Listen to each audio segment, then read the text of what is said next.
imagine that right now you're feeling a bit like Alice, tumbling down the rabbit hole. Let me tell you why you're here. You're here because you know something. What you know you can't explain, but you feel it. You felt it your entire life.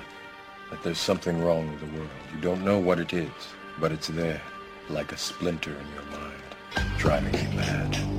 It is this feeling that has brought you to me. This is your last chance. After this, there is no turning back. You take the blue pill, the story ends. You wake up in your bed and believe whatever you want to. You take the red pill, you stay in Wonderland, and I show you how deep the rabbit hole goes. All I'm offering is the truth, nothing more. For we are opposed around the world by a monolithic and ruthless conspiracy that relies primarily on covert means for expanding its sphere of influence, on infiltration instead of invasion, on subversion instead of election, on intimidation instead of free choice, on guerrillas by night instead of armies by day. It is a system which has conscripted vast human and material resources into the building of a tightly knit, highly efficient machine that combines military, diplomatic, intelligence, economic, scientific, and political operations. Its preparations are concealed, not published. Its mistakes are buried, not headlined. Its dissenters are silenced, not praised. No expenditure is questioned, no rumor is printed, no secret is revealed. But I am asking your help in the tremendous task of informing and alerting the American people. And now, welcome to another episode of Down the Rabbit Hole. Here's your host from federaljack.com. It's Popeye. Ladies and gentlemen, welcome to this edition of Down the Rabbit Hole. On tonight's broadcast, I'm going to be playing audio from the Men Who Killed Kennedy series. It's a 9-part series put together by the History Channel, or actually put together by a filmmaker named Nigel Turner, and the History Channel aired it after the 7th, 8th, and 9th episodes aired a few times. It was taken off, and the older episodes, 1 through 6, which used to air all the time around the Kennedy assassination, were completely taken off as well. Now you can only find them for sale on the History Channel's website and on Netflix in DVD mode, but again, they only give you the first 6, not the last 3, 7, 8, and 9. Those are the ones that were sent to the memory hole. So tonight, I'm going to be playing audio from the Men Who Killed Kennedy series. I will play one of the older episodes for you, the ones that you can are easier to see. Episode 5, The Witnesses, because of the information in it. And then following in hour 2, we're going to be getting into another episode, part 7, The Smoking Guns. So stay tuned. Got some interesting audio for you tonight. Here we go. Episode 5 of The Men Who Killed Kennedy, The Witnesses. Dealey Plaza, Dallas, a public arena for the brutal slaying of the 35th President of the United States. The assassination of John F. Kennedy on November the 22nd, 1963, in this tiny acre of Texas, changed history and the lives of millions. And for those closest to the tragedy, the awful memories of that day and the ensuing controversy live on.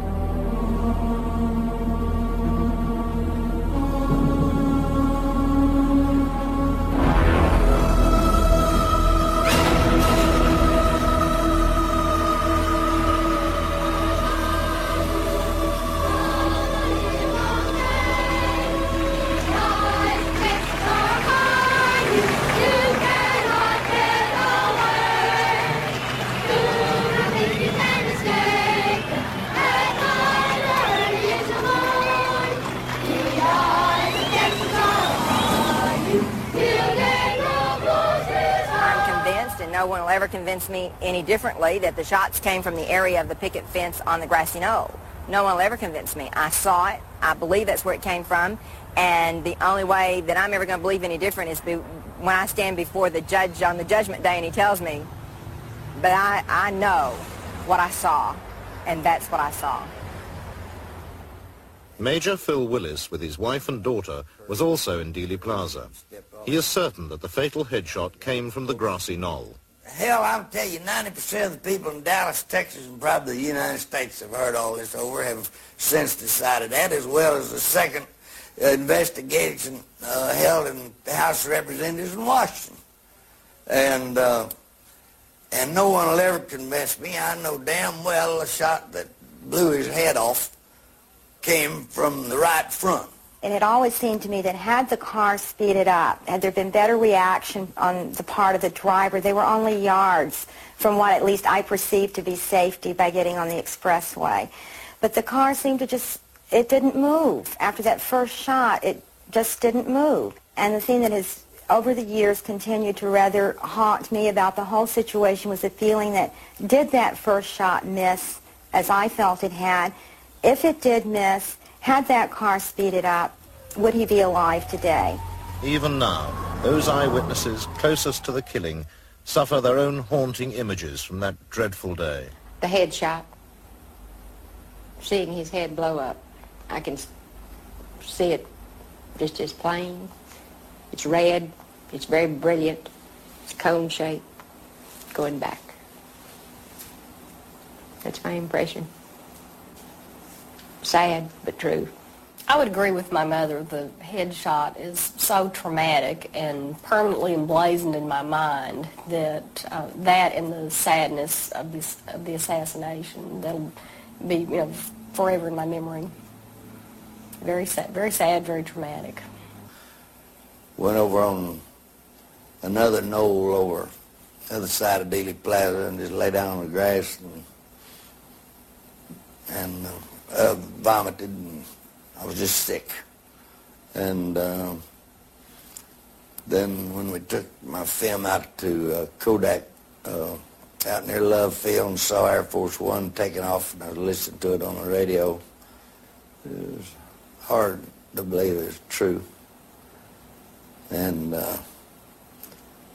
I began wondering then, and I have never stopped wondering to this day what this world might have been like if it had not happened. It's affected my life in many, many ways. I suppose the most immediate effect was, as I said, I stopped being in some ways young on that day. I had been very idealistic, very politically involved. I had really believed that you could make changes.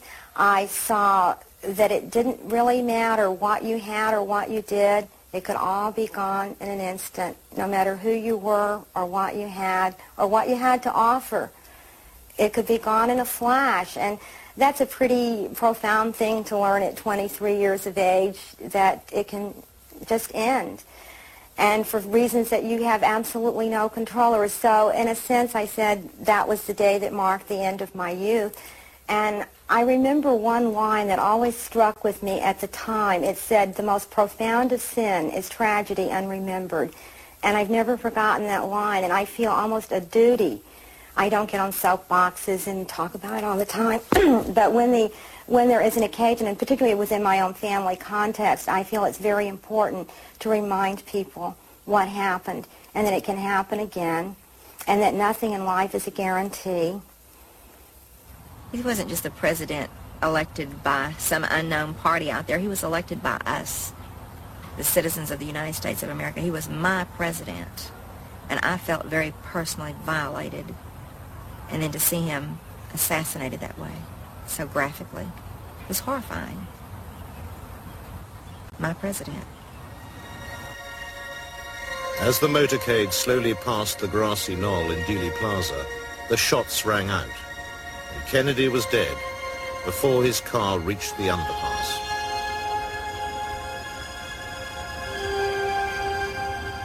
When the Secret Service bodyguards finally realized what had happened, there was a frantic 4-mile dash along the Stemmons Freeway to the nearest hospital. At Parkland, Kennedy was rushed to Trauma Room 1, where surgeons did everything they could to revive him, despite the massive head wound observed by Dr. Robert McClelland. It was not a small opening at all. I would estimate that probably a quarter, or at least a fifth, of the back right side of the skull was gone. I stepped up and looked, and I could see inside President Kennedy's head on the right side near the back. We call it the occipito-parietal area. And the scalp had been torn apart there, and the skull had been blasted open by the effect of the high-velocity missile. I thought it was probably an exit wound because, generally speaking, high-velocity missiles of that type will enter through a rather small opening, and by creating a blast effect and by the tumbling of the bullet, it will then, as it exits the body, leave a large hole. Particularly large caliber bullets, like from a .45 or from a deer rifle or something of this sort, would cause that kind of massive exit wound. We had taken the casket in the room in the meantime and prepared it, and Miss Kennedy came into the room, and she was, standing there looking at him very calm, holding back tears. It's just she was emotional. I mean, never did cry. And she took her wedding ring off her finger and tried to place it on his finger. Of course, his a lot larger, and so, struggling with, I got some K-tail jelly there that they use, and greased his finger, and we got it up on his finger as far as it can. And then the priest came into the room and administered the last rites to him. They sent for Father Huber. He was ushered in. There was a huge crowd, of course, milling out in the hall, and he was sort of shoved through the doors, and the scene, I'm sure, was overwhelming for him, as it was for most of us. Our president was lying there dead, his wife grief-stricken, and all of us more or less stunned. And so he came in and turned to his little book and started reciting something which he considered appropriate, and Mrs. Kennedy felt, probably rightly so, that he wasn't giving the proper phraseology at that time, and she said, no, don't you understand? The final ununction, the final ununction. And he turned to another place in his book and began reading, which appeared appropriate, and it seemed to have a soothing effect on her, and he finished the appropriate phrases, and Mrs. Kennedy bent over and kissed her husband and took his ring from his finger. And then she went outside the door of this small room and sat down on a chair immediately outside the room. I didn't see the wounds. They had him completely, his head was completely wrapped in a sheet-type bandage. The body, he was nude. When we pick up a body, as we train at it, my position was to take the head, place my hand underneath the head, and the other hand goes underneath the back of the spine at the waist. Then Peanuts, his hand goes next to mine on the waist, and he gets below the knees where we stretch the person out. And we picked him up, and the back of his head felt like a wet sponge. It was just real soft, and as if,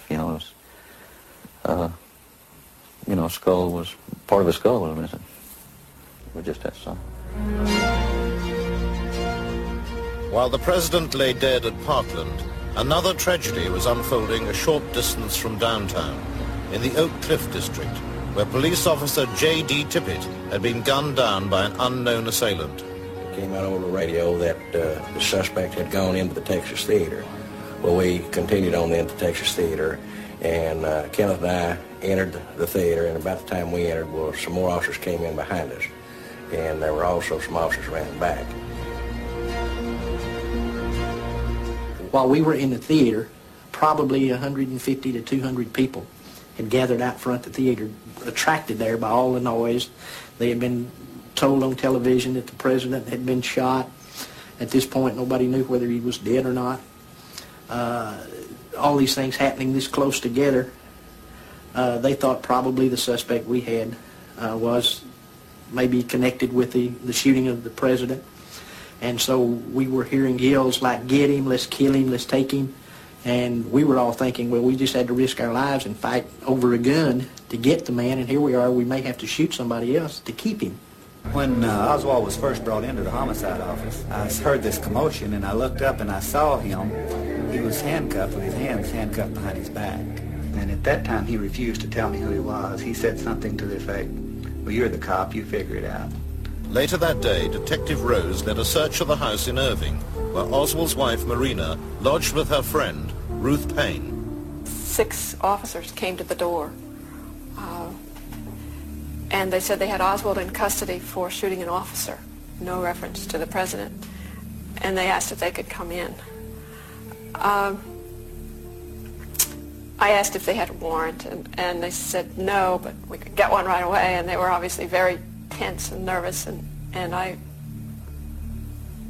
was stunned by their arrival. On Saturday morning, after the assassination on Friday, we went back to the Payne residence in Irving.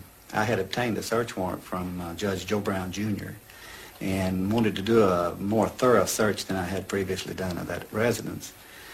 Some of the items we found in this search was a photograph of Oswald standing in front of a house with a rifle in one hand, a newspaper in the other hand, and a pistol on his hip. At no time did I suspect he had any kind of gun. That picture showed up later with that Marina had taken. I recognized the location as the back of their Neely Street apartment because she'd taken me out there to pick some flowers to take home one time when I was visiting there in the spring before. And as you know, he was carrying both the rifle and the pistol at that point. Other items we found was, of course, a small Minox Miniature camera, it's called. It had a roll of film in it. We never did develop that film. It was later turned over to the FBI, so I don't know what turned out to be on that film. We found a great amount of communist literature, communist books. I couldn't tell you just what all it was, but it was a large box. We brought all the evidence in, and Captain Fritz decided to conduct a further interview of Oswald and had him brought into the homicide office for interrogation. I sat in on that interrogation. Captain Fritz at one point said, Mr. Oswald, you told us that you had never owned a rifle or a gun or a weapon of any sort. Is that right? And he said, that's right. I never owned a gun in my life. So Captain Fritz showed him the photograph and said, well, how do you explain this?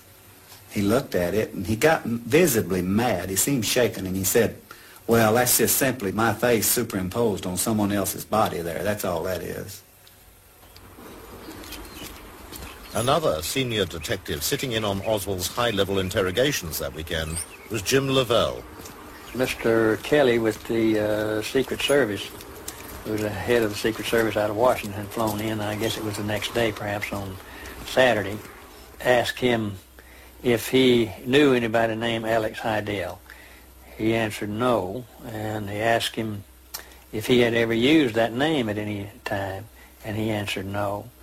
And he said, well, isn't it a fact that when you were arrested you had an identification card with your picture on it and that name on it and your billfold? He said, I believe that is correct. And Mr. Kelly said, well, how do you explain that? And he said, I don't. During my tenure with him, he was a very calm and cool and collected individual. All of his answers were very concise and to the point. He didn't volunteer information, and he certainly didn't admit to anything. Mr. Kelly also, in the same time when he asked him about the Alex Hidell, he knew that Oswald had been involved in this fair play for Cuba in New Orleans. And he asked him, he said, now that the president has been killed, he said, do you think that the attitude of the United States towards Cuba will change? And Oswald looked around to his left where Captain Fritz was sitting, and he said, I believe that I am charged with the murder of the president. Is that correct? And Captain Fritz said, yes, that's true. And he turned back to Mr. Kelly and he said, I don't think that I should answer that, because whatever answer I give you might be construed in a different light than what I intended it to be. He said, however, in all countries, and this country is no exception, when a leader of the country either dies or gets killed or something, there's always a second in command that takes over. And he said, in this case, I believe his name is Johnson, and I don't think that his views towards Cuba are any different than the president's. An early arrival at police headquarters was the FBI agent in Dallas who'd been assigned to keep an eye on Oswald prior to the assassination, James Hosty. His behavior when I talked to him on the afternoon of the assassination for approximately 1 hour was that of a person who was very calm, cool, and collected. He claimed that he was in the lunchroom at the time of the assassination by himself. He was also asked by Captain Fritz, did he bring a weapon into the building that day, and he said no, he had not, but he had seen the manager, Mr. Truly, had brought a rifle into the building a day or two before. This was later checked out and proved to be true, that Mr. Truly had brought a rifle in and he was going to go deer hunting with it and shown it to several of the people in the building. The interview was terminated because Oswald was taken out for a lineup. Oswald was placed in 4 different lineups, 3 on Friday, a 4th on Saturday. In the first 2 lineups, Oswald appeared with 2 police detectives and a jail clerk. These men were wearing clothing quite a bit nicer than Oswald, but moreover, they did not resemble Oswald in appearance. They were heavier, older. One of them had blonde hair. The police gave fictitious names and occupations. Oswald gave his real name, his real occupation, to Texas School Book Depository. This information was being widely disseminated even by the time of the first lineup. In the second and third lineups, Oswald appeared with men who were quite a bit heavier, older. Some of them had blonde hair. And in the fourth lineup, which was the most outrageous of all, Oswald appeared in the lineup with 2 teenagers and a Mexican. And in the second, third, and fourth lineups, Oswald complained bitterly to police about the manner in which the lineups were being conducted. And he berated the police, demanded legal representation, and it was very, very apparent to any witnesses that Oswald was the suspect. There are established criteria for the fair and proper conduct of police lineups. By any stretch of the imagination, every rule in the book was violated by the Dallas police in the conduct of each of the 4 lineups that weekend. When they first filed against Oswald for killing President Kennedy, they put in the complaint that Oswald did kill President Kennedy in the furtherance of an international communist conspiracy. The White House called down to the district attorney and vehemently objected to that, in which then the district attorney removed this statement from the original complaint. Because of this, the White House was extremely upset with the local authorities, and we were under the strictest orders not to give them any information whatsoever at all about Oswald. This caused them to jump to the wrong conclusion and think that we were hiding something about ourselves when we were really cloaking the information about Oswald's Soviet and Cuban connections. In Mexico City, 2 months before the assassination, a man claiming to be Oswald had visited both the Soviet and Cuban embassies, demanding a visa allowing him to travel to Russia via Cuba. He was unsuccessful. The American authorities were aware of this trip. I asked him if he'd ever been to Mexico City, and he became quite upset about that. But this was more, he was more startled. And he said something to the effect, "How did you know about that?" And then wouldn't speak about it anymore. Whether it was Oswald or an imposter in Mexico City, it was a connection that the American authorities were anxious to conceal at all costs. James Hosty gives the official explanation for this cover-up. Oswald had been in contact with V.V. Kostakov, who was the Soviet KGB chief of assassinations and sabotage for the Western Hemisphere. I think the fact that Oswald had been in contact shortly before the assassination with a person of that nature, and due to the fact that he had spent 3 years in Russia, this would have caused the American public to become so outraged that it could have led to World War III. I believe for this reason they decided that they would keep this from the American public. Whatever the real mission was in Mexico City, the American authorities at the highest level were determined that it should never be revealed. In Mexico City, the CIA agents were instructed to cease and desist their investigation of a possible Castro connection to Oswald's assassinating of President Kennedy. There was a near mutiny among the CIA agents over this order to stop the investigation. The ambassador to Mexico City stated he was given orders from his superiors to stop the investigation, and then commented, well, if the president's own brother agreed with it, I guess we'd have to go along with it, which would indicate to me that Attorney General Robert Kennedy concurred with the order to stop the investigation of the Castro connection to Oswald.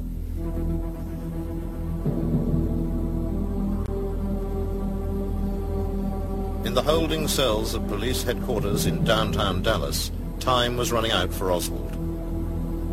We're going to pause it right there. When we get back from break, I will let it play, coming right out from the bumper, and it's going to play going right up pretty much into the end of the hour. So stay tuned for the final part of Episode 5 from The Men Who Killed Kennedy, The Witnesses. And remember, in hour number 2, I'm going to be playing Episode 7, The Smoking Guns. Stay tuned. For the rest of that day, and most of the following morning, Oswald's time was filled with more unrecorded interviews with police officials. Shortly after 11 o'clock on the Sunday morning, his move to the greater security of the Dallas County Jail began. When we started to transfer him that morning, we brought his stuff down to him, and that included a couple of sweaters. I believe one was a beige and one was a black sweater. And it was a little cool, so we asked him if he wanted to wear one of the sweaters, and he said yes. And I asked him which one. He said, I believe I'll wear the beige one. And he started to take it, and he said, no. I said, I think I want to wear the black one. I don't know why, because it wasn't the best sweater. But anyway, took the cuffs off of him and gave him the sweater, and he put it on and cuffed him again. And in talking with Chief there, I suggested to him that morning that we take Oswald out of the elevator on the first floor, put him in a car on Main Street where there wasn't any people, and we could be into the county jail before anyone realized that we were transferring him. But he did not agree to that because we were already obligated to transfer him so the press could take pictures and everybody else could see it. So, you know what happened. Ruby shot him and us holding him, so which is not good. Now the prisoner wearing a black sweater, he has changed from his T-shirt, is being moved out toward an armored car, being led out by Captain Fritz. There is the prisoner. Do you have anything to say in your defense? Oswald has been shot. Oswald has been shot. Mass confusion here. Holy mackerel. A shot rang out as he was led into his car. The shot, there's a mass confusion there. I had Oswald, in addition to being handcuffed to him, I had my left hand hooked into his belt on his right-hand side. And I pulled back with him, trying to pull him behind me. But without any leverage, I wasn't able to move him to any distance. What I succeeded in doing was turning his body a little bit. Ruby would have shot him if I had not turned him dead center just about where the navel is. As a result, by me pulling on him, trying to turn him in that reflex action, he shot him over here about 4 inches to the left of the navel. The bullet went all the way through him and lodged just under the skin on the right-hand side. If it had been a little better, a little higher caliber or more powder in the bullet, it would have gone on through him and hit me approximately in the same place.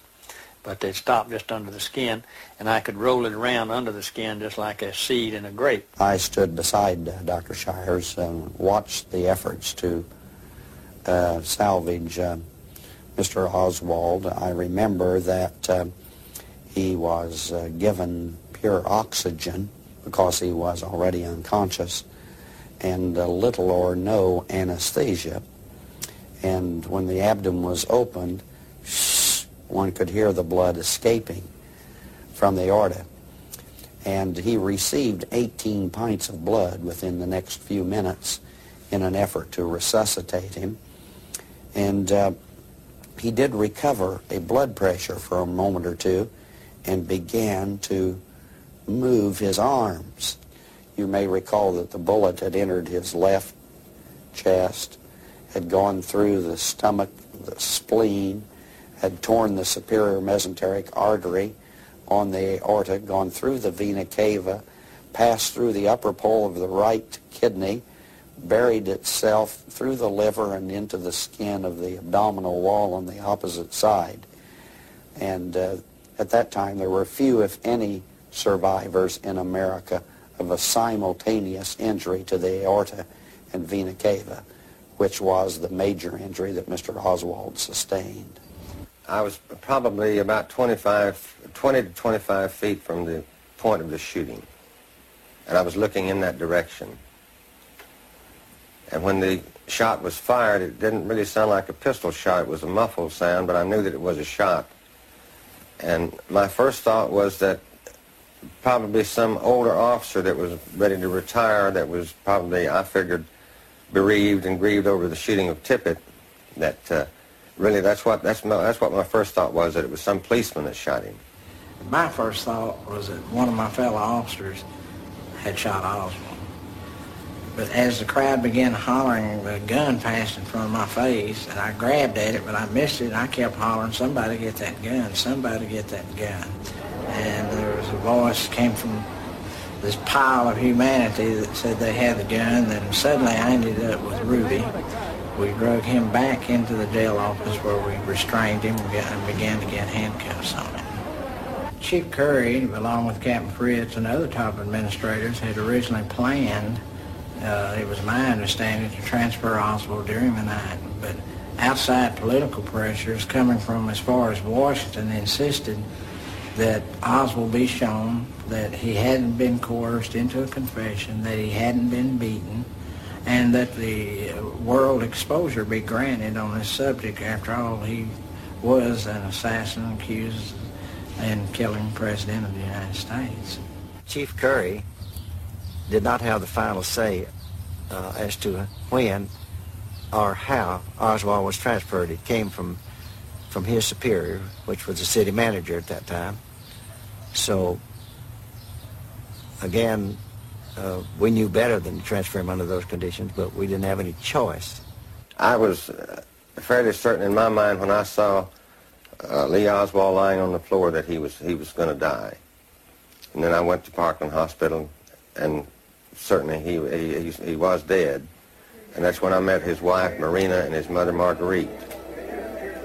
Marina, through an interpreter from SMU, a Russian interpreter, she asked him that could she see the body. And the doctor told me, said that she shouldn't see the body. They just done an autopsy on him, and he wasn't even cleaned up yet. But she insisted on seeing him, and his mother Marguerite was there, and she insisted on seeing him. So I took them in to view the body, and there was a tear in the right eye of Lee Oswald, and Marina asked through the interpreter, was he crying when he died? And the doctor told her that no, some people die with their eyes open, some die with them closed, but this tear, he was not crying when he died.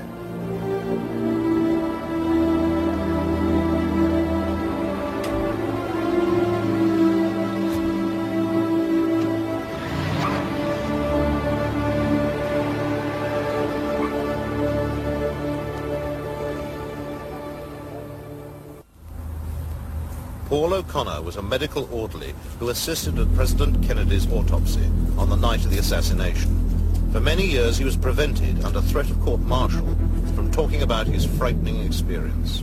It was such a relief when the House Assassination Committee allowed me to talk. then I can get it off my chest. It was such a relief to do that. And I'm glad it was brought out of the closet. At least I don't have to walk around the rest of my life bursting at the seams waiting to say, you people don't realize what I did or what I saw. You just believe what you are told to believe. And you know he was shot, you know he was dead, and you know he was buried. And that's all that the general public knew. They didn't know about what we knew. And that was a hell of a feeling to carry around with you.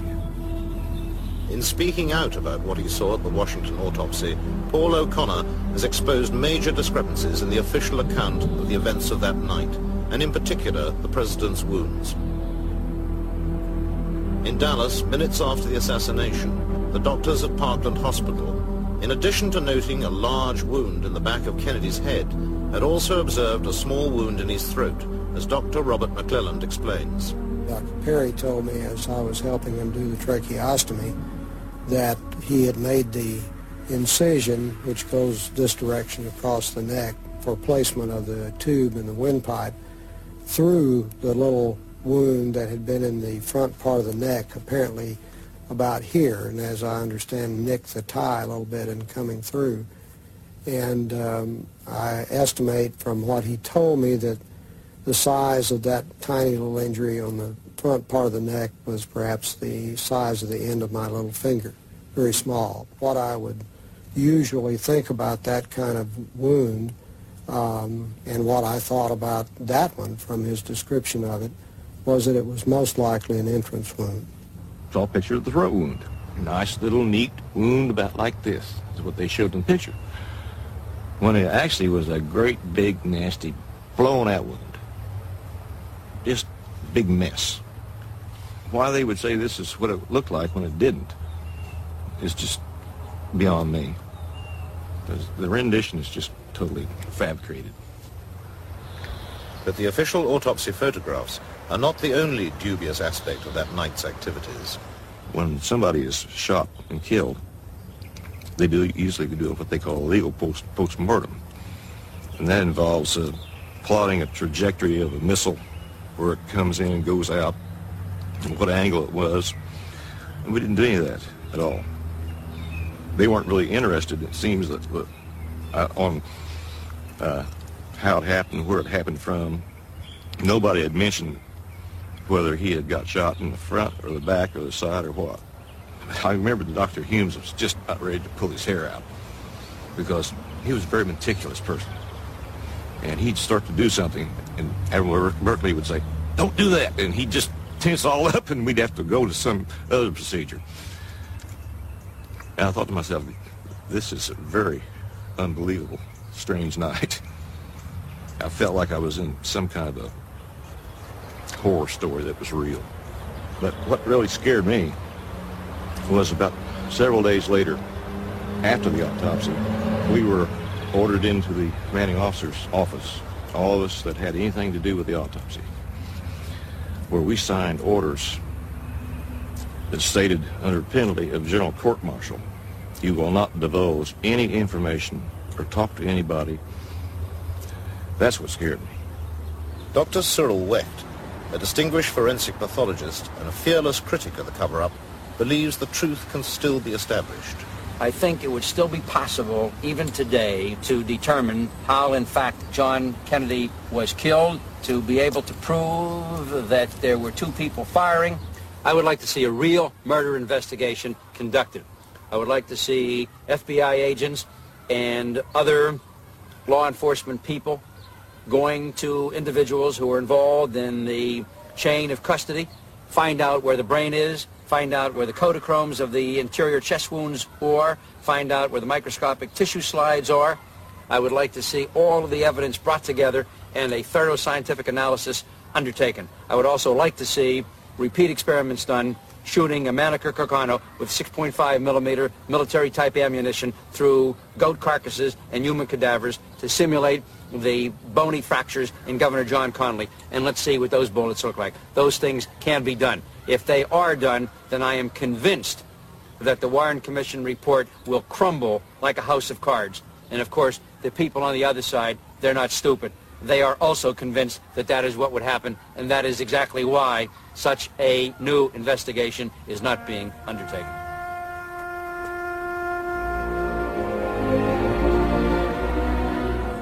But the questioning voice of the American people refuses to be silenced. Each year on the anniversary of the assassination, a dedicated band of disbelievers meet on the grassy knoll in Dealey Plaza, typical of those millions of Americans who've refused to swallow their government's official line. Through their diverse efforts and their persistence, critics such as these have kept the quest for the truth alive.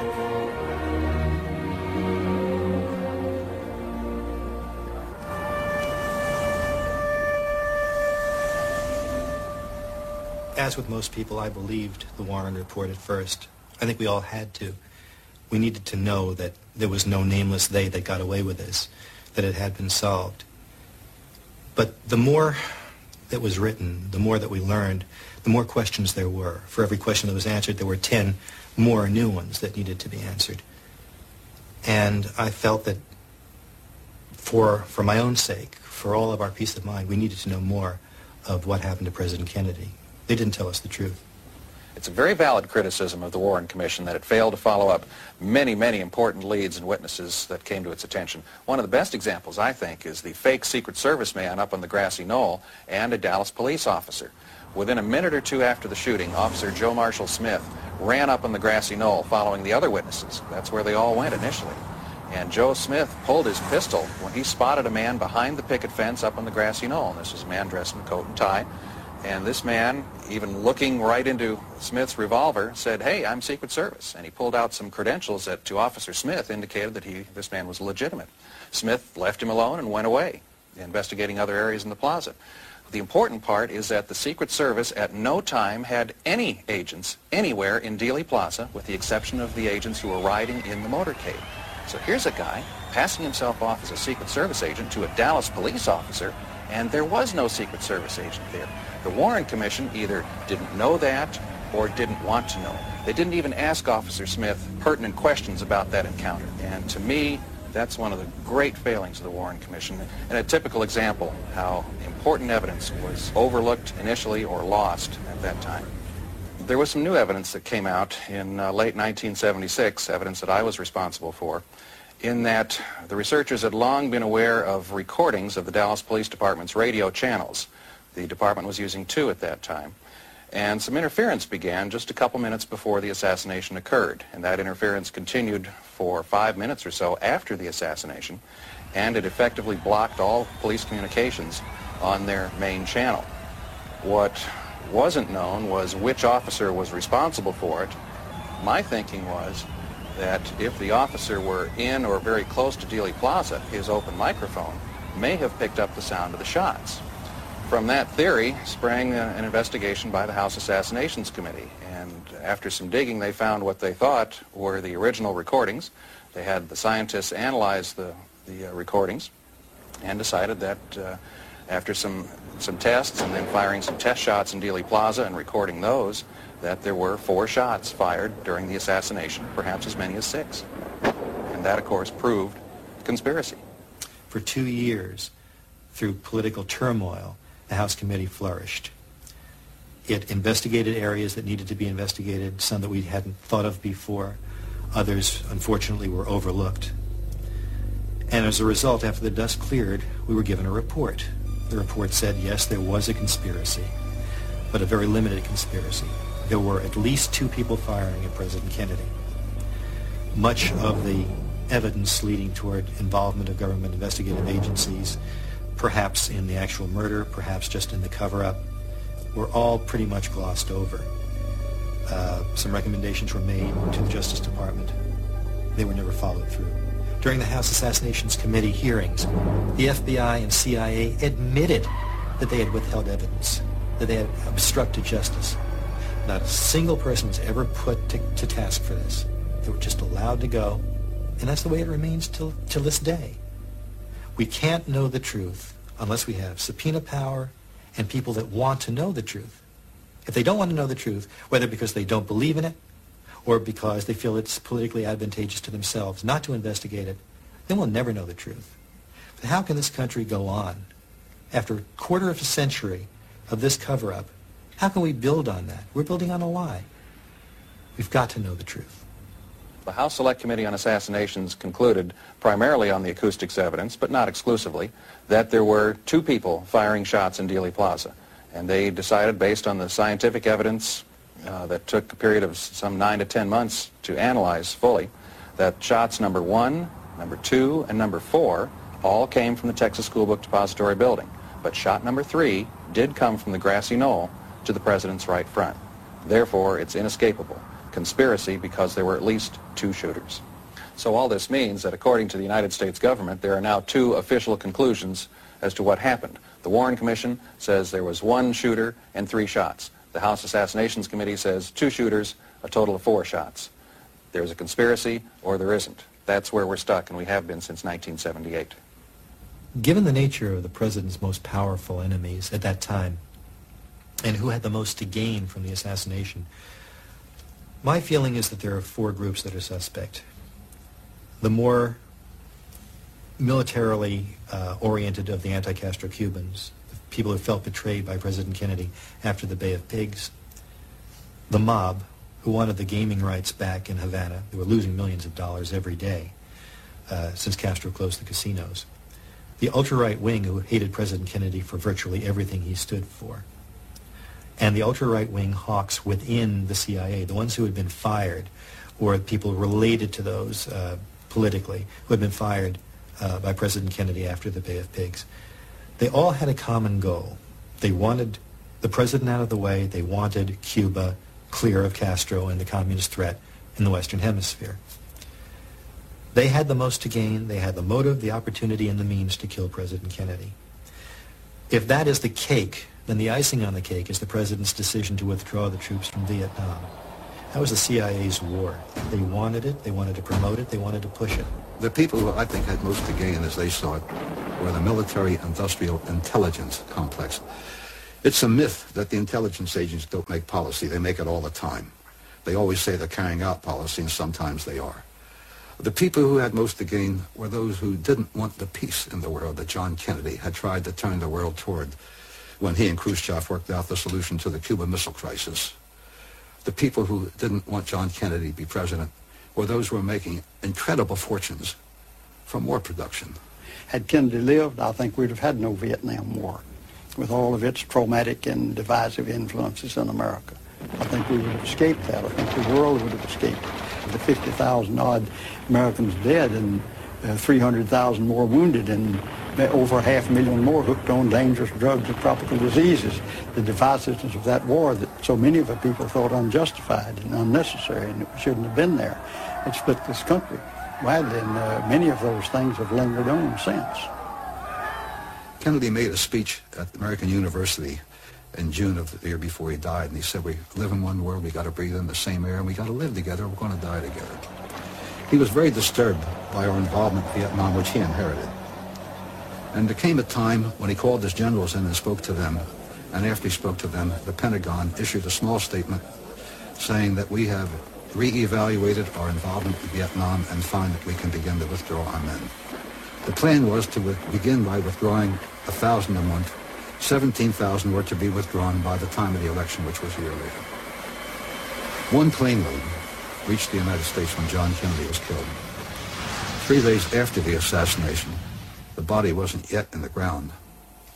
The Pentagon issued what they called a re-evaluation of its re-evaluation. And they said simply that we found that our re-evaluation was optimistic. And the rest is history. The whole world turned around on it. The world will not within the lifetime of anybody living today recover from just that.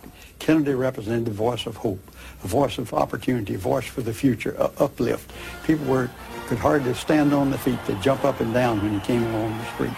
And this great voice of hope for the future, of a better America, was stilled by the assassin's bullets. And people were depressed and mourned over it and thought we have lost our brightest and best in the head.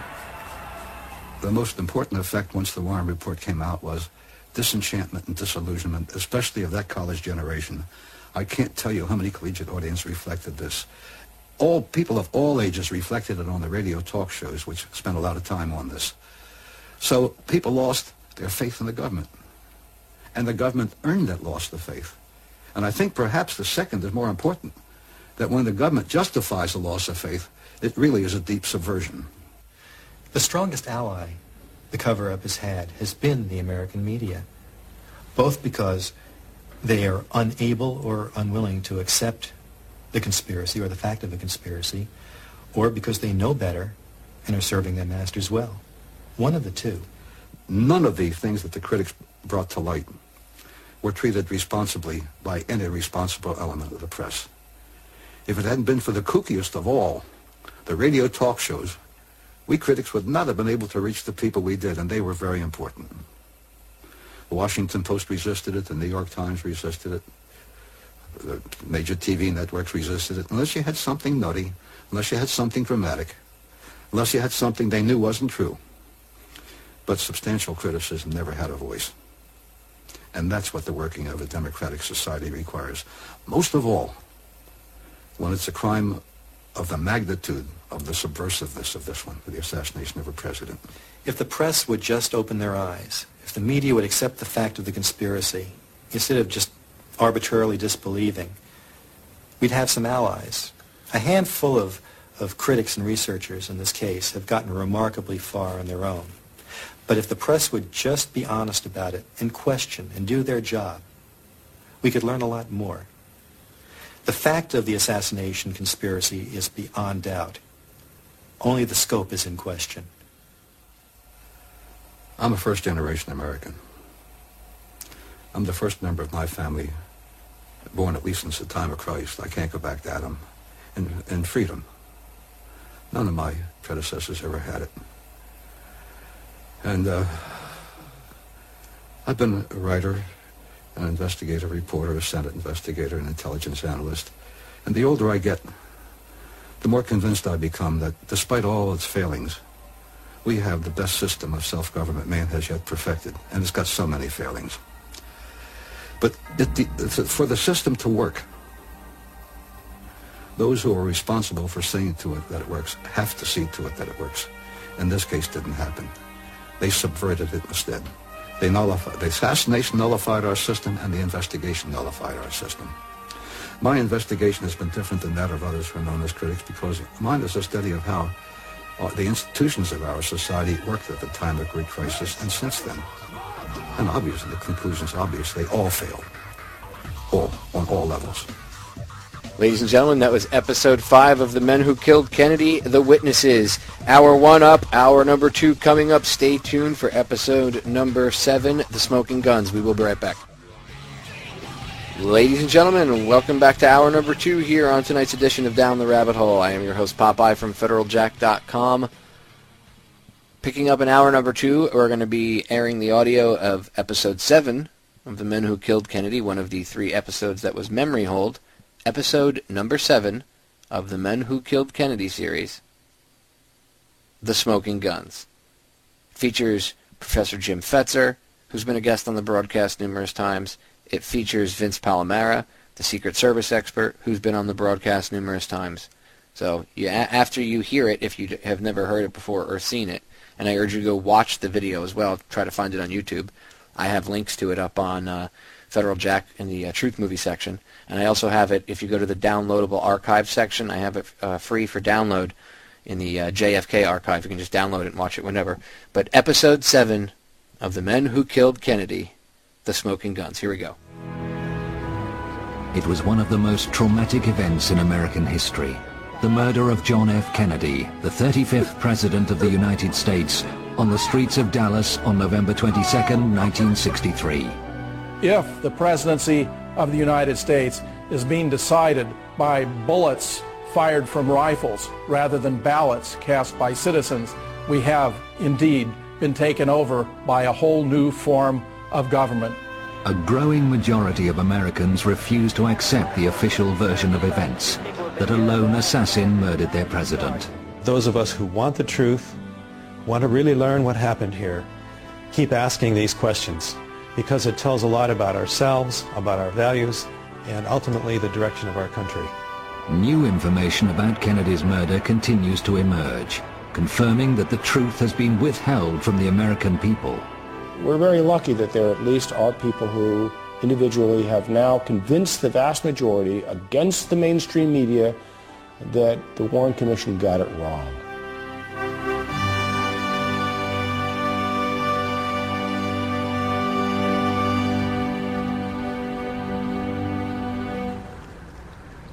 From his hometown of Duluth in Minnesota, one of those questioning critics of the official version of events is Professor James Fetzer. The resurgence of interest in the death of JFK had repercussions when Congress passed the JFK Records Act in 1992 that created a 5-civilian-member board entrusted with the responsibility to review and declassify documents that were held by the CIA, the Secret Service, the Office of Naval Intelligence, and so forth. We know from its own report that it had some significant failures. For example, and the Secret Service, which deliberately destroyed motorcade records that would have revealed that the motorcade in Dallas was a travesty, a violation of at least 15 different Secret Service policies for presidential protection. This behavior on their part raises the most serious and disturbing questions about their complicity in the entire affair. From the moment he arrived in Dallas, the president's protection was suspect, according to Vince Palomara, a Secret Service expert. There was last-minute changes invoked by the Secret Service involving President Kennedy's security. Specifically, agents were told not to ride on or near the rear of the limousine. Now, these orders were funneled from the Assistant Special Agent in charge of the White House detail, who was the planner of the Texas trip, Floyd Boring, to one of his assistants, a shift leader by the name of Emory Roberts, who was in charge of the follow-up car. You can see an agent, Henry Ribka, doing his normal duty, jogging beside the limousine, when in the follow-up car, you can see Emory Roberts stand up and wave him back, and you can see a very perplexed Agent Ribka waving his arms in the air several times in seeming disgust. There was another last-minute change made at Love Field, invoked by the Secret Service. The Dallas Police Department motorcycle outriders were told not to be beside the car. It went from 4 to 6 down to a measly 2 riders on each side. And to add insult to injury, they were pushed further back in the motorcade by those agents not being by the car, by those motorcycle officers not being in their position. It opened up President Kennedy to a field of fire from in front and from the rear. In the months before the trip to Texas, there had been a growing number of threats against the president's life. Despite the increase in conspiratorial activity in the month of November 1963, in the apparent red alert the Secret Service appears to be under in response to this activity, the agency acts in the opposite fashion and actually reduces the security and acts like no threats on the president's life are occurring. Why? Uniquely on that day in Dallas, the press, the camera crews, Kennedy's military aide, who would normally sit in the front of the president's car, and even his personal physician were all relegated to the rear of the motorcade by the Secret Service. In a conventional motorcade, the president would be somewhere in the middle, surrounded by security and the press. In this case, the presidential limousine was set right out in front of every other limousine, which of course is the reason why the Secret Service destroyed the records of its own motorcades when they were asked for them by the Assassination Records Review Board. The most suspicious behavior by shift leader Emory Roberts was to be at the time of the shooting in Dealey Plaza. Tragically, he actually ordered the agents not to move during the heart of the shooting. Agent Sam Kinney, who drove the follow-up car, admitted as much to me and told me, quote, exactly right, end quote. And all these deficiencies begin and end with the Secret Service because they were the prime movers. They were the ones who were directing the security arrangements from Washington up to and including in the heart of Dallas during security meetings. They were the ones that gave out assignments, vetoed or approved of security arrangements. So the buck stops with them. At Parkland Hospital after the president's death, the media were reporting that the fatal shots had come from in front of the presidential car. A press conference was conducted by Acting Press Secretary Malcolm Kilduff at 1:30 after the president had been pronounced dead at 1 o'clock. Malcolm Kilduff explained that it had been a simple matter of a bullet right through the head while pointing to his right temple and attributing that finding to Admiral George Berkeley, who was the president's personal physician. This wound to the right temple and another wound to the throat, 3 different times described as a wound of entry, were widely broadcast on radio and television that afternoon. They were quickly suppressed because, of course, they contradicted the official government account, which was that 3 shots had been fired, all of them from above and behind. Connie Kritzberg was a reporter for the Dallas Times-Herald on November 22, 1963. A couple of hours after the assassination, she did a phone interview with 2 of the principal doctors who had tended Kennedy. I talked to Dr. Kim Clark, who was head of neurosurgery at Parkland Hospital, and Dr. Malcolm Perry. So I asked, how many wounds were there in the president? And I was told Dr. Kim Clark said there was a gaping wound in the back of the head. And Dr. Perry said the wound I was working on was an entrance wound in the neck. And I asked him where it was located. I asked him, was it below the Adam's apple? He said, yes, it was in the midline, in the front of the neck, below the Adam's apple. And he said 3 times that it was an entrance wound from the front. And so I wrote a very simple story, only about 12 inches long as we measured stories, and turned it in. The next morning, Connie found the story she filed had changed. I found in the story, in about the 3rd paragraph, there had been a very unprofessional sentence inserted. It said, a doctor admitted there was possibly 1 wound. So I was very upset. I called the city desk and I talked to one of the assistant city editors whom I respected quite a bit, and I said, who changed my story? Who put in that sentence? And he immediately knew what I was talking about. He said, the FBI. A story couldn't be printed that there was more than 1 shot and that 1 came from the front. It had to be altered, no matter how crudely, to conform to the official story that there were 3 shots from 1 place, from 1 man, and it was only 1 man who committed the murder. Confirmation of what Connie was told by Dr. Perry comes from one of his colleagues who also attended the fatally wounded president at Parkland Hospital, the late Dr. Charles Crenshaw. Prior to the tracheostomy performed by Dr. Perry, I observed in the lower third of the neck a small, rounded, well-demarcated entrance wound. This was obliterated by the tracheostomy in that Dr. Perry made the tracheostomy incision through the entrance wound. Different parts of the tissues were spread. He then made the incision into the trachea, and through the hole that had previously been made by the entrance of the bullet, the tracheostomy was put in place. Radio reports from Dallas that afternoon mentioned the small round wound of entry in the front of the president's neck. They were heard by the late Dr. Robert Livingston, who was then scientific director of the National Institute for Mental Health. The reports had been that the president had been shot from the rear, from the 6th floor of the Texas School Book Depository building.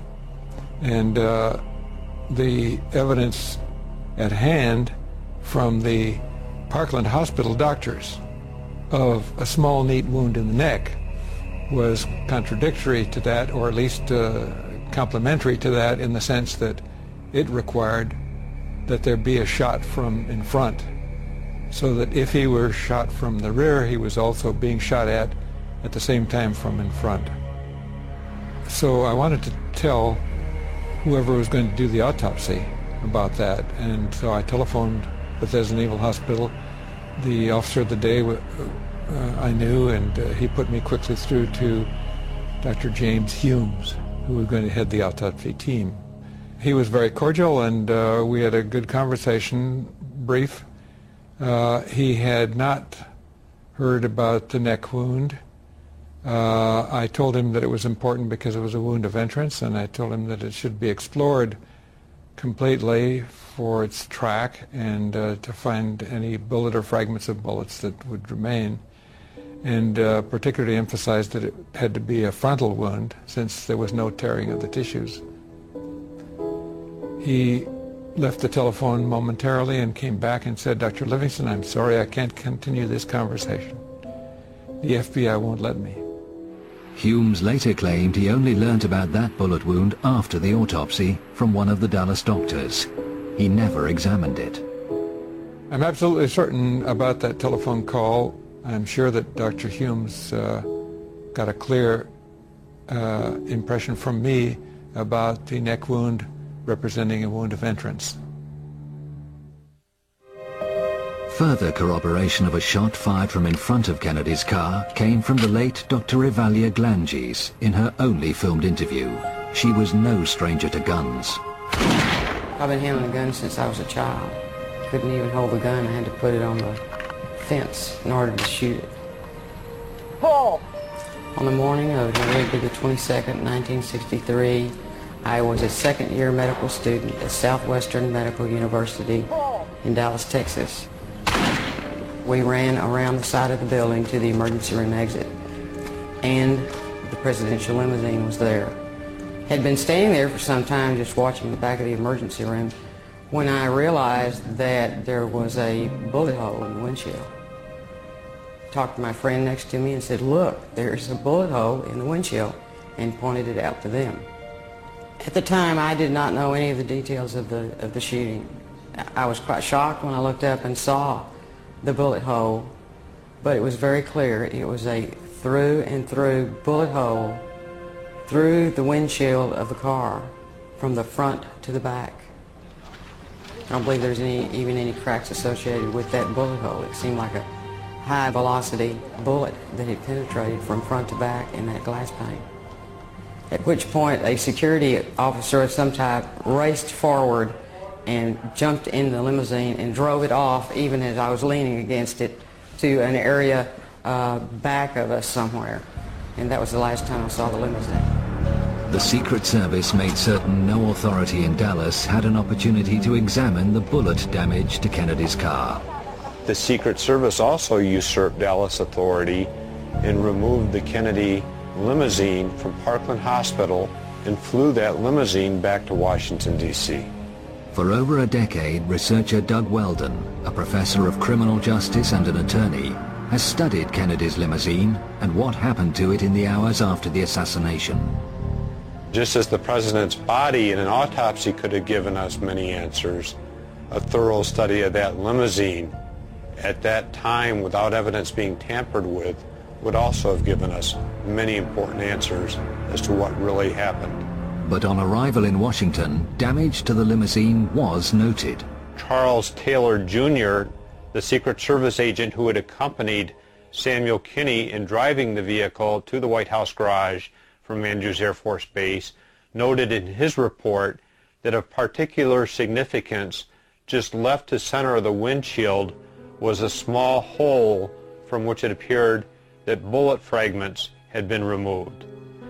Nick Principe, a United States Police Park officer, also had an opportunity to take a look at the vehicle while it was in the White House garage.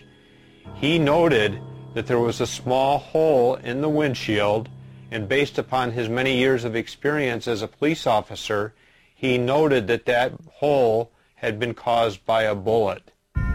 Over the ensuing days, the car was scrutinized in the White House garage by a number of people. But one day was different.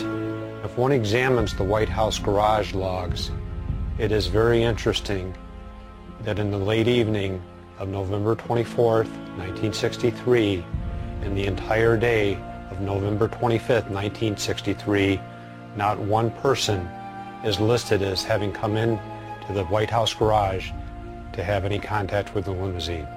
Rumors circulated at the time always denied that the presidential car was secretly flown from Washington to the Ford Motor Company in Dearborn, Michigan, for the removal of its damaged windshield. It is very clear that the only mode of transportation that could have been used to transport the limousine from Washington, D.C. to the Dearborn plant would have been via airplane. There are several airports in the Detroit area. It would have been a simple matter to transport the limousine undercover to its final destination, the Ford Motor Company's Rouge plant. The late George Whitaker Sr., seen here with his wife, was a lifetime employee with Ford and held a managerial position at the Rouge plant. He went to work on the morning of November 25th to be confronted by an amazing sight. He was astonished when he went to the B building where a garage existed at that time, and he saw the Kennedy limousine that John F. Kennedy had been murdered in. The interior of the limousine had completely been stripped, and the windshield was not in the limousine.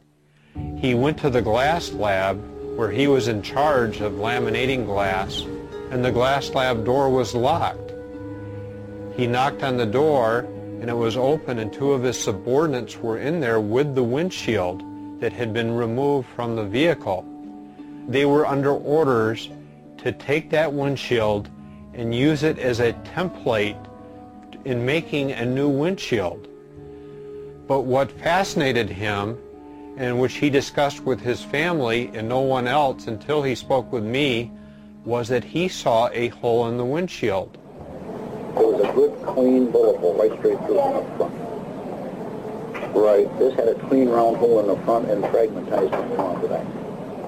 Mr. Whitaker had 30 years of experience working with glass and had seen many tests performed on glass, including tests performed with firearms. He described that hole as being in the same location that Charles Taylor Jr. of the Secret Service had described the hole in his report. And of course, without knowing that anybody had observed it before then, but he also was absolutely 100% convinced that that shot had to emanate from the front of the Kennedy limousine, thus indicating that a shot had been fired from the front, to his mind, to 100% certainty. I asked him what had happened to the original windshield. His answer to me was, "We scrapped it." I said, "You destroyed it?" And he says, "That's right. Our orders were to scrap that windshield." After George Whitaker died in 2001, this statement was found amongst his possessions, reaffirming for future generations exactly what he had told Doug Weldon 8 years previously. This document was discovered, and for me, it gave the final stamp of approval that what he told me on that August day in 1993 was in fact the truth of what really happened. One of the assassination's most significant smoking guns, indicating both a conspiracy and a cover-up, is kept here. Kennedy's original autopsy photographs, taken at Bethesda Hospital on the night of his death, have always been used to support the lone gunman theory. I've looked at these autopsy photographs at the National Archives on many occasions now. I've actually been there on 9 separate visits. When the photographs of the back of the head at the autopsy were shown to 16 Parkland doctors, all 16 said they did not recognize that photograph as what they had seen in the emergency room at Parkland Hospital. How many people did recognize it? 0. When I went to the archives to look at these photographs of the back of the head, there's a pair of photographs, so I used the stereo viewer. And what I saw was really quite shocking. This whole area of hair on the back of the head, with the hair standing up, looked as if it had been glued in one particular plane in space. It was two-dimensional, whereas the rest of the photograph is three-dimensional, and the 3D effect occurs for virtually all the other pairs of photographs, so this was unique. The back of the head, this area, and the hair sticking up here looked as though it was simply two-dimensional, as if it had been glued into one position in space in one plane. It was the most bizarre. What does that mean? Photographic forgery. We get a 3D effect for all the image except for the place where it's exactly the same because it's been dubbed in. So They took out basically the part where the hole was, and instead they used a soft mat insert to put in the same image on each of these photos of the back of the head, so that it would look like there was no damage back here. If there's a big hole at the right rear of the head, that means a shot from the front. That can't be Oswald. So the conspirators were hard-pressed at this point. They had to get rid of that big hole at the back of the head, or it would have clearly shown shots from the front and no possibility of a lone gunman. Remarkable testimony regarding the autopsy photographs comes for the first time from veteran World War II photographer Joe O'Donnell. He worked for the State Department and then the U.S. Information Agency for a total of 23 years, serving with distinction under 6 presidents. He was devastated by Kennedy's death. He was a fine man, he really was. And I hate to say it, but I really loved him. I really did. Wonderful person. A close colleague of Joe's for many years was the late Robert Knudsen, a Navy photographer who was permanently attached to the White House. He didn't have many friends, not in the press. They were envious of him. But he was a very nice fellow. We always got along great. On the night of Kennedy's assassination, Robert Knudsen never came home. He returned to his family 3 days later, deeply disturbed. He told them he had taken many photographs of the president's body in the morgue at Bethesda, and that it was the hardest assignment he'd ever had. He said the Secret Service had controlled all of the film. A few days after the assassination, I was at the White House in the press room, and Knudsen came to me, and he said, Joe, I have something I want to show you.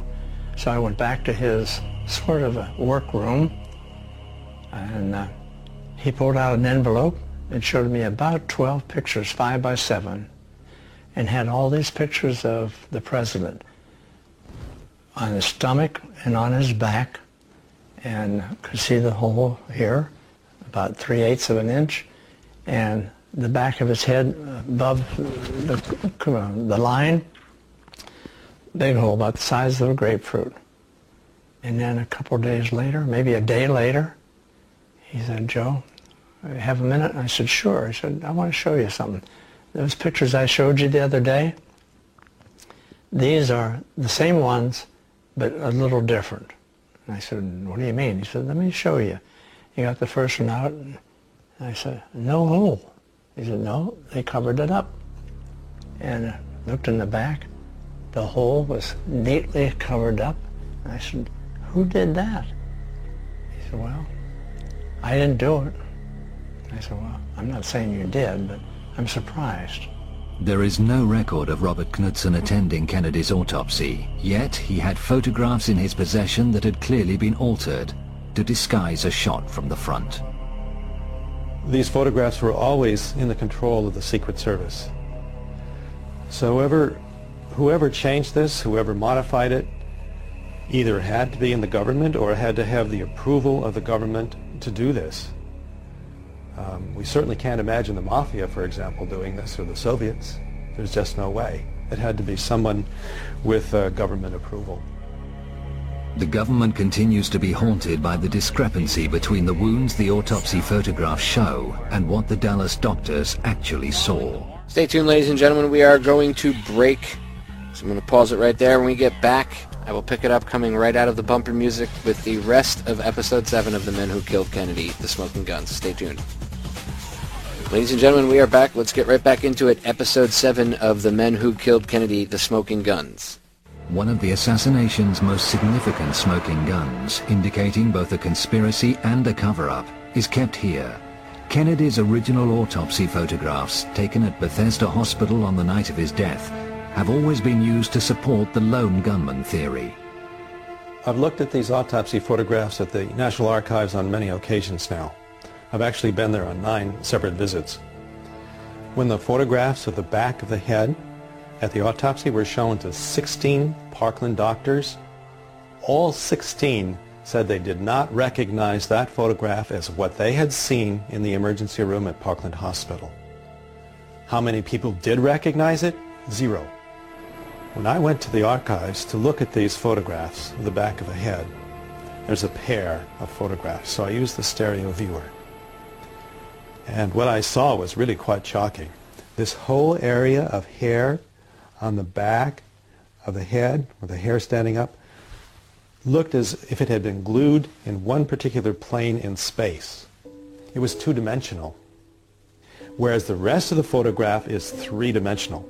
And the 3D effect occurs for virtually all the other pairs of photographs, so this was unique. The back of the head, this area, and the hair sticking up here looked as though it was simply two-dimensional, as if it had been glued into one position in space, in one plane. It was the most bizarre. What does that mean? Photographic forgery. We get a 3D effect for all the image except for the place where it's exactly the same because it's been dubbed in. So they took out basically the part where the hole was, and instead they used a soft matte insert to put in the same image on each of these photos of the back of the head so that it would look like there was no damage back here. If there's a big hole at the right rear of the head, that means a shot from the front. That can't be Oswald.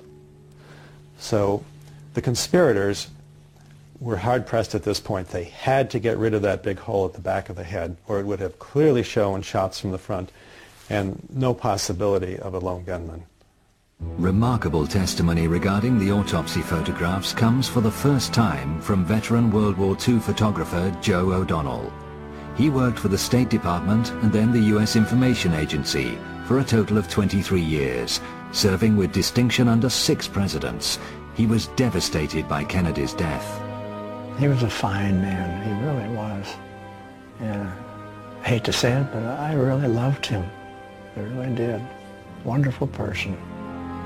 A close colleague of Joe's for many years was the late Robert Knudsen, a Navy photographer who was permanently attached to the White House. He didn't have many friends, not in the press. They were envious of him. But he was a very nice fellow. We always got along great. On the night of Kennedy's assassination, Robert Knudsen never came home. He returned to his family 3 days later, deeply disturbed. He told them he had taken many photographs of the president's body in the morgue at Bethesda, and that it was the hardest assignment he'd ever had. He said the Secret Service had controlled all of the film. A few days after the assassination, I was at the White House in the press room, and Knudsen came to me, and he said, Joe, I have something I want to show you. So I went back to his sort of a workroom, and he pulled out an envelope and showed me about 12 pictures, 5 by 7, and had all these pictures of the president on his stomach and on his back, and could see the hole here, about 3/8 of an inch, and the back of his head above the line, big hole about the size of a grapefruit. And then a couple of days later, maybe a day later, he said, Joe, have a minute? And I said, sure. He said, I want to show you something. Those pictures I showed you the other day, these are the same ones, but a little different. And I said, what do you mean? He said, let me show you. He got the first one out, and I said, no hole. He said, no, they covered it up. And looked in the back. The hole was neatly covered up. And I said, who did that? He said, well, I didn't do it. I said, well, I'm not saying you did, but I'm surprised. There is no record of Robert Knudsen attending Kennedy's autopsy, yet he had photographs in his possession that had clearly been altered to disguise a shot from the front. These photographs were always in the control of the Secret Service. So whoever changed this, whoever modified it, either had to be in the government or had to have the approval of the government to do this. We certainly can't imagine the Mafia, for example, doing this, or the Soviets. There's just no way. It had to be someone with government approval. The government continues to be haunted by the discrepancy between the wounds the autopsy photographs show and what the Dallas doctors actually saw. In the late 70s, the House Select Committee on Assassinations looked at the evidence of the Kennedy assassination, and one of the most disturbing things about that evidence when they looked at it was the fact that there were a team of doctors where Kennedy had been taken right after he was shot in Dallas. These are Dallas doctors who were experienced in trauma who had said he had a hole in the back of his head. The House Select Committee on Assassinations was trying to say that Oswald had done it, and with a hole in the back of the head, if you're being shot in the back and the bullet blowing out in front, that doesn't fit. So the House Select Committee reported that it had refuted the Dallas doctors. The Dallas doctors had all got it wrong because they had better witnesses. Their witnesses were the witnesses that were there in the morgue during the autopsy. And they said that 26 witnesses that they'd interviewed all endorsed the autopsy photographs showing the head wound up here. None of them agreed that there was a wound back here. There is no medical evidence that President Kennedy was hit from the front and to the right. But they didn't let us see the interviews. They didn't let us see the documents that these people had prepared. In fact, they were scheduled to have been suppressed until 2028. When the documents tumbled out in the mid-1990s, lo and behold, the autopsy witnesses, who the House Select Committee had interviewed, said the same thing the Dallas doctors did. The hole in the head was back here. They drew diagrams showing a hole in the head back here or back here, and it became very apparent that the House Select Committee had just interviewed these people, suppressed their testimonies, and then misrepresented them in their report. The forensic pathological panel simply says that if he was shot at from the front and to the right, the shot missed. The doctors who were supposed to evaluate the medical evidence for the House Select Committee on Assassinations never saw these suppressed interviews where not only were the Dallas doctors saying there was a hole in the back of the head here, but so were the morgue witnesses saying there was a hole in the back of the head. So it was a complete abomination. It was perhaps the most dishonest thing that was ever done, and it was apparently done to keep Oswald as the central figure in this scenario. As the cover-up of Kennedy's murder slowly unravels and the true picture unfolds, new smoking guns are revealed. This is the Field of Honor in Restland Cemetery, Dallas, and the burial site of a professional mortician laid to rest here by his colleagues on February 17, 1974. This plaque marks the life of a mysterious man whose links to the Kennedy assassination are only just beginning to emerge. His name was John Liggett. He is remembered as a highly skilled embalmer by a former friend and co-worker, Charles Smith.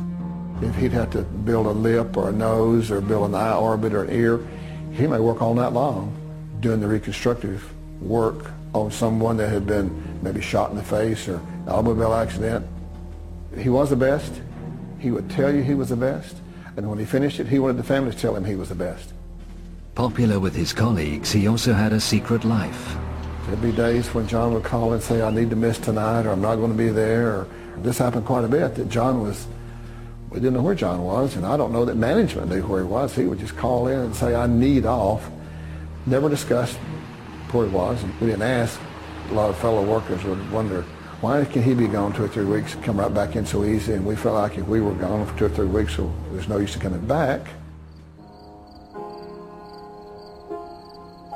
In a small town in Oklahoma, far from the rhythms of the big city, John Liggett is remembered by a former wife. Lois married him in Dallas after a whirlwind romance only 3 months before Kennedy's assassination. John was a very charming person, and I found him to be very attentive and considerate and very, very sweet to me. I loved him. I fell in love with him. John came into our lives less than a year after our own father, Charles Godwin, had been killed in a private plane crash. And John was not real welcome by my 2 older sisters and my brother and myself. We were a family. And he had a ready-made cover, and that's what I've always thought, is that we were a convenient cover for a man who needed that. On the day of the assassination, John was with Lois at Restland, attending the funeral service of her late aunt. He was suddenly called from the graveside. John went to the office and came back very shortly and explained to me that the President of the United States had been shot and that he was called to go to Parkland Hospital. I went home after the funeral, and it was about 2 o'clock in the afternoon, and John called me from Parkland. I could hear the confusion in the background, and I asked him what was going on. He said, the president has died. And I said, well, did Restland get the job? And he said, no, some other funeral home got the job. But he said, I've got a lot of work to do. Don't try to call me. I'll call you as soon as I can. And it was about 24 hours before I heard from him. He came home and he walked in the door, and when I saw him, he physically looked like he had really been through a very traumatic experience. His clothes were disarrayed, and that was so out of character for him. He was obviously tired, very exhausted, but agitated and hyped, and informed my mother that we would be leaving town, that we had to get out of town. I said, where are we going? And he said, we're going to get out of town for a while until all of this blows over. And that was a quote, because I thought, well, what blows over? A high-speed journey south took the perplexed family firstly to Austin and then San Antonio. John made brief stops en route to have huddled conversations with various contacts. Throughout this journey, there were conversations that went on between John and his relatives and friends that I did not feel like I was privy to. That they knew something I didn't know, and I didn't understand what was going on. In the early hours of Sunday morning, November 24th, the family finally checked into a motel near Corpus Christi.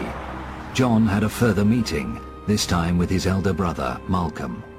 Here again, they had conversations that made me feel like I didn't belong, that they knew something I didn't know. I don't know why we were there, but it seemed to be very important to John that we were there. I do recall that every time I would see John in the room there, he was seated on the end of the bed, watching the television, and very intently watching the news, and chain smoking, because he did chain smoke. And was when John was nervous, he had a little bit of a nervous tick in his cheek, which I always knew that he was a little nervous there.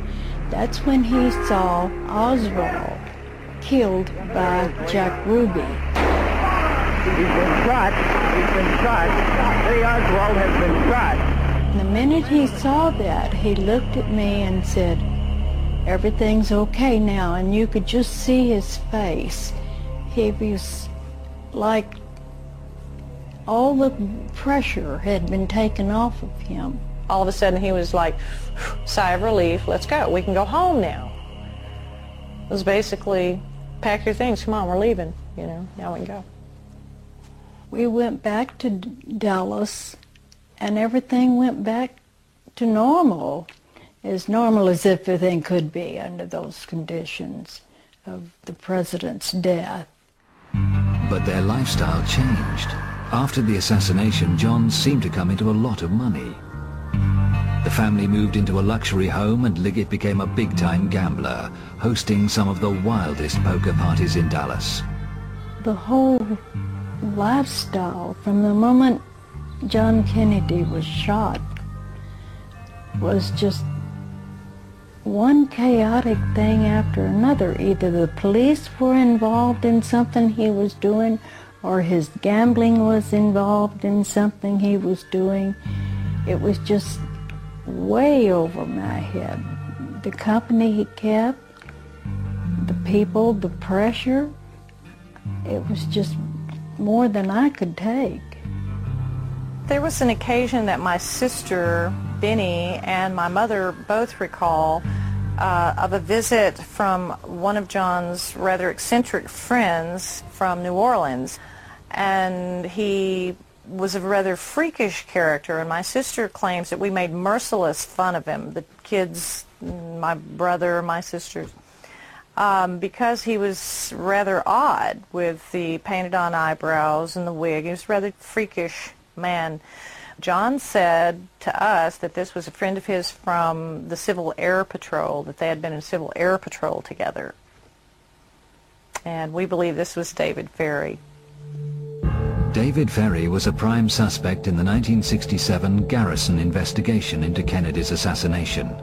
He was found dead in his New Orleans apartment before he could be interrogated. I really believe that John Liggett was somehow involved in the John F. Kennedy assassination. I think his role was to do something with the body. To the body, how alter it, fix it, I have no idea. Now, he may have even gone with it to Bethesda. He had plenty of time to do that. I think his job was to do something with that body of John F. Kennedy.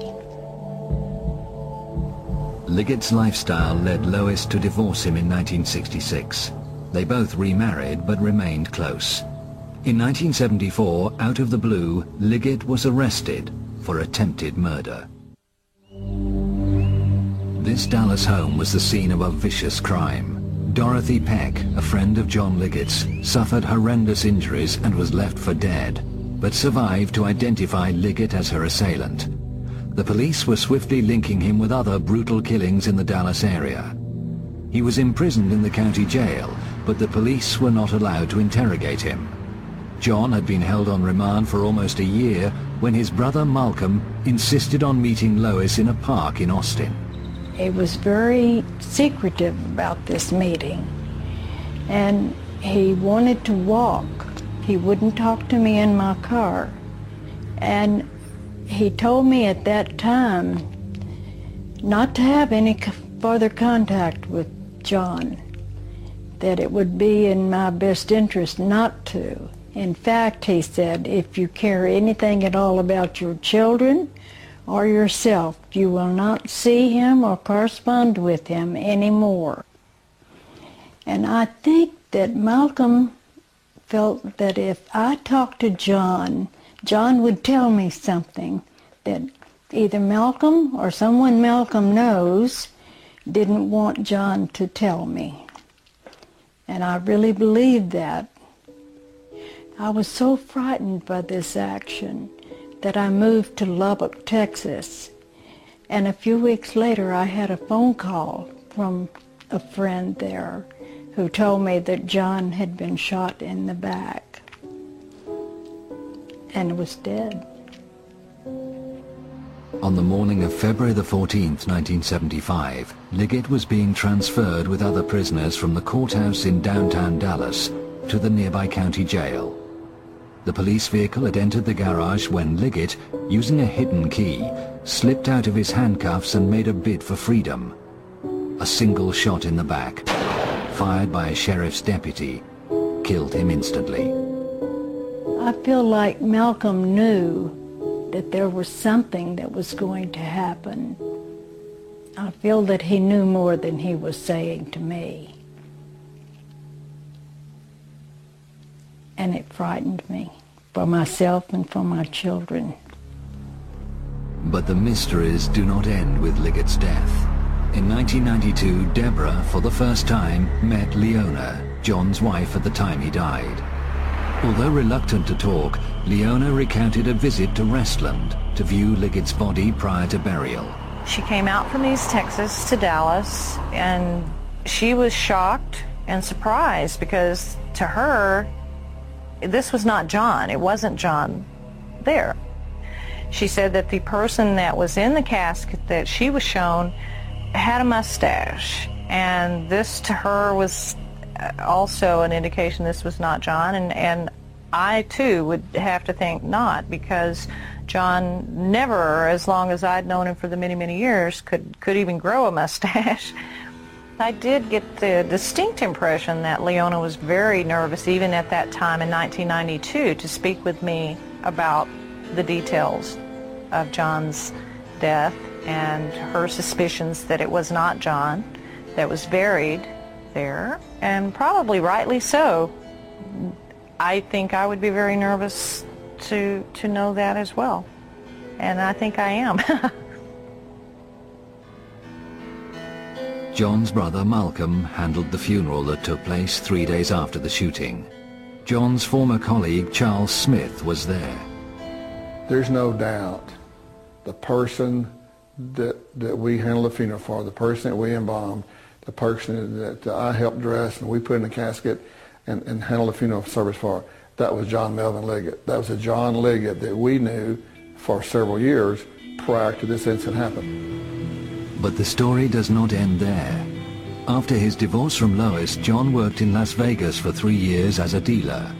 He had close contacts there. Recently, Lois was on vacation in Vegas with her grandchildren when she had the most extraordinary experience. We were in a casino, and I saw someone that looked exactly like John Liggett. And he turned around and looked at me and heard me call one of my grandchildren's names. And when I did, he looked at her, and he looked back toward one of the people that worked with him, turning his back to me, and said something to him about me because he pointed back of himself toward me. But we didn't stay around to find out if that was John or not. I was pretty shaken by it. I really felt like from the back of his head, and when he turned around and faced me, I thought it was John Liggett. So it wouldn't surprise me a bit in the world if he were in Vegas. In fact, that's the most logical place I can think of that he would be. Lois and Deborah's suspicions about John Liggett's ties to the assassination are reinforced by a photograph that has emerged in recent times. It was taken at Jack Ruby's Dallas nightclub, The Carousel, prior to the assassination and Ruby's shooting of Oswald. Obviously, one would recognize Jack Ruby. Immediately to his right is John Liggett's brother, Malcolm Liggett. His wife, Suzanne, the blonde, to his right. We met her several occasions that she was at our home.